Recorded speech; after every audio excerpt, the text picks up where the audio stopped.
For a lot of gardeners, tomatoes are the crop. It's the one that we all seem to care about the most. The sign of summer, the thing that lets us know that gardening really has started, especially when you start actually getting those tomatoes coming out. You know, there's so much variety in the world of tomatoes. I actually went to a tasting panel once where we tried 32 different tomatoes and ranked them for their juiciness and their flavor. And there was this crazy tomato tasting wheel with like 100 different flavors and sensations that you would rank these on. I really at that moment discovered how deep the world of tomato goes. But there are some things you can do. In fact, there's more than just some when it comes to making a mistake growing your tomatoes, which is what we're getting to in this video. Kevin Espiritu here from Epic Gardening, where it's my goal to help you grow a greener thumb and grow some truly amazing tomatoes. So in this video, we're gonna go over 5 different mistakes that you might be making, including a little bonus at the end as to different types of tomatoes that I think you'll enjoy. So without further ado, cultivate that like button for 20,000 heirloom varieties, and let's get into the video. Mistake number 1, which is an easy mistake to make, is not knowing the type of tomato that you're growing or just selecting the wrong one. And when I say type, I mean type in 2 ways. Now I've talked about the first way in a tomato pruning video, which I highly recommend you check out, but it's basically, are you growing a determinate or an indeterminate tomato, one that will stick to a determined size and kind of all come to fruition relatively around the same time, easier to manage, good for containers, etc. Or are you growing an indeterminate one where the growth is not determined and the season kills it due to weather, which means that your trellising and support strategy has to be different. Now that's one type. The other type has less to do with your success in supporting and growing that plant and more to do with if you're actually gonna like the resulting tomato, and that would just be the actual specific variety that you're growing. So like, do you want a cherry tomato? Do you want aroma? Do you want a grape? Do you want a beefsteak, salad slicing style? Or would you rather have an heirloom variety that has a lot of visual appeal, but you know, sometimes those can be a little more susceptible to disease, or sometimes they tend not to grow as well just because a lot of these improved varieties are improved for a reason, right? They have a disease resistance, they might have the resistance to like a bacterial blight that tomatoes really often suffer from. So 2 different types to choose and mistakes to avoid. The second mistake you'll make will be tying in a little bit to the first, and it's the method that you choose to support your tomato plant. So I've rigged up just a couple random supports here as an example of some good options, and we'll talk about some bad options. So first of all, the bad option, the worst option really would be to not support it at all, but the second worst option would be to use one of those flimsy metal conical tomato cages that you can find at almost every nursery. Sometimes they're so flimsy you can just pull down on one of those horizontal support rings and it'll actually just break right off because it's so poorly constructed. Now the reason that's bad, besides the construction quality, is the actual structure of it. You'd much rather have a cylinder instead of a cone, so you have more support at the base for when the tomatoes grow up and they have a lot of crazy growth on them. So speaking of options that might be a little bit better for you, you have something more like this. So this is a cylindrical cage, as is this one. In fact, this one is designed to go on top of this one to stake up and support indeterminate tomatoes, but for right now I just have them a little bit lower. So this is called a Vertex tomato cage from Gardener's Supply Company. What's really nice about it is, again, it's cylindrical, so it goes down, nice base of support at the bottom, but then you have all these different areas that you can rest a branch or a stem that's just absolutely laden with fruit. So you have a lot of different areas to support. Now you could also just DIY this by getting cattle panel and bending it into a cylinder.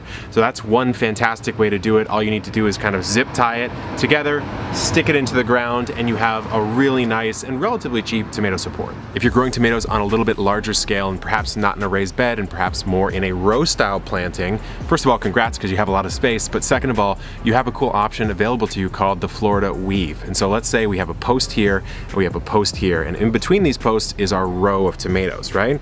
So as you plant these tomatoes, they're gonna grow up and they need support. So what you can do is you can take some string and you can actually weave it in between the stems and then tie it around the other post, move up, weave it in between the stems, tie it around the other post. And so as you move up, you get these little areas where the string has been supported via pressure almost, and it's nice and taut. So it will hold them up almost in a little bit of a sandwich or a weave. So that's a really good technique for a very, very cheap and effective bigger support system. We're back in the side yard of the Epic Garden to talk about mistake number 3, which is improper watering techniques.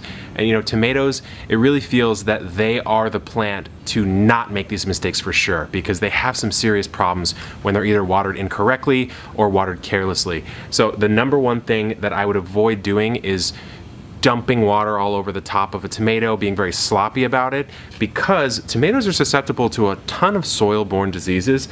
And if you're doing that, number one, you're getting the foliage wet, so you're kind of putting them in a more moist, humid environment, which a lot of fungal pathogens like to live in, so avoid that. But then number two, it's hitting the ground or hitting the soil surface, and that soil is going to splash up, and you have the potential to just introduce disease onto the underside of those leaves, which I really recommend not doing. Another way to prevent that, as you can see, is laying down some mulch. So when the water does hit that surface of the soil, it's broken up more and the soil's not splashing. Maybe you get a couple pieces of mulch, but the soil itself is not splashing. Now, other watering mistakes that you can make is irregularity. Tomatoes really want consistent amount of water. They don't want to go through these feast or famine style cycles. And so if you do that, number one, you're probably going to cause more blossom end rot, which is, as the name would imply, the blossom end of the tomato starts to go brown or black, and then eventually the tomato will fall off and it will die. And you know, a lot of people will say, well, it's a calcium deficiency issue, and it is true, and I know I've talked about this here on the channel, but it's really more a calcium transport issue caused by irregular watering. So really make sure that nice dose of mulch. This bed in particular is a passively sub-irrigated system, so it's a very consistent amount of soil moisture, which is really nice. And then also try to water at appropriate times of day. I have a whole video on watering mistakes that you're probably making, which I could recommend checking out, but Cliff Notes, just water in the morning if possible, and then water in the evening if that's not possible, and then water when the plant needs it if that's not possible. So avoid watering mistakes, just keep it nice, smooth, and easy, and take care of these plants.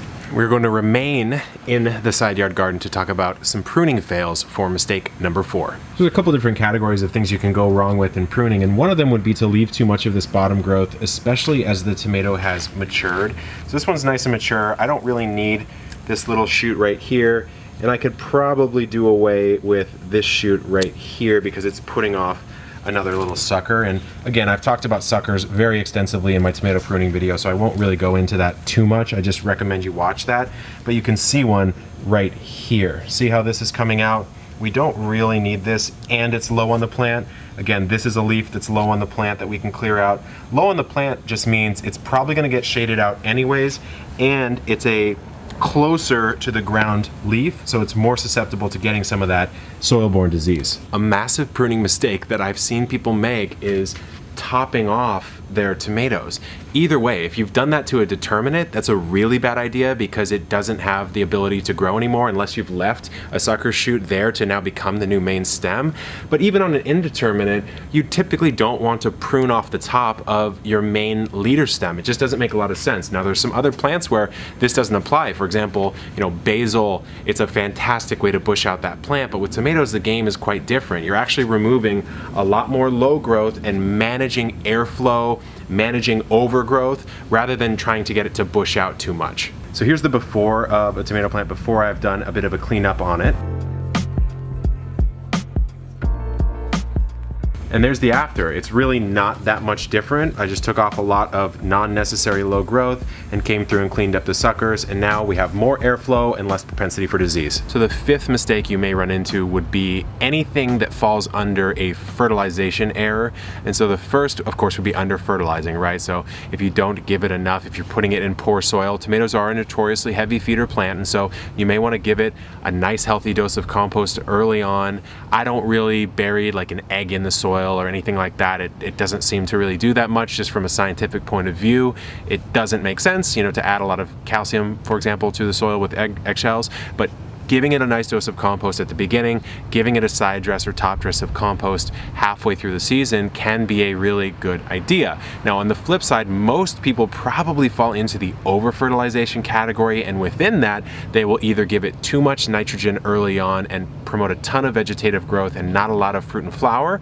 On the flip side of that, you can also give it just too much phosphorus and potassium and there's no reason for it, you know? People say, okay, well, you know, if it uses a lot of phosphorus and potassium to produce those fruits and flowers, if I give it more, it will make more. And it's really not true, you know, especially with phosphorus. Most of our soils have more than enough in the soil itself, and you don't need to add a whole lot extra to it. It's just going to be a waste of your time and money, and also potentially has some worse effects on the soil in the long term. And so what I would say is just keep it very simple with your tomato fertilizing and give it nice healthy doses of compost or organic granular fertilizer, maybe in the planting hole at the beginning, and then do a top or side dress throughout the season. I actually will give it some fish fertilizer here and there, or kelp fertilizer here and there. If I want to give it a liquid soluble fertilizer, that's kind of what I'll do, some sort of organic formulation like that. But besides that, I keep it really simple, and my tomatoes are usually pretty epic. So there are a lot of mistakes that you can make when growing tomatoes, but that's the joy of gardening, is sometimes it is making that mistake, learning from it, and then never making that mistake again. You know, as long as you just don't keep repeating the mistakes that you make, you're in a good spot. So as we hang out in my cornfield here, I just wanted to say one more thing about tomatoes. And a lot of people think, you know, a paste tomato you can only use to make tomato sauce, and you can't use a cherry tomato or whatever. All tomatoes can be used for all purposes, so don't think that perhaps because you grew one for sauce that you can't just eat it straight up. You can, it's just that they have some qualities that make them a little bit more favorable. So don't feel that you're stuck to any particular use for a tomato that you grow. But that's it, guys. If you have any tomato mistakes and or tips, drop them in the comments. We're always trying to learn in the Epic Gardening community. My goal with Epic Gardening is to teach 10 million people around the world, if not more, how to grow their own food. And that's not something I can do alone. I need you guys in the comments adding some context, adding your own experience, and helping some people out. So thank you guys, good luck in the garden, and keep on growing.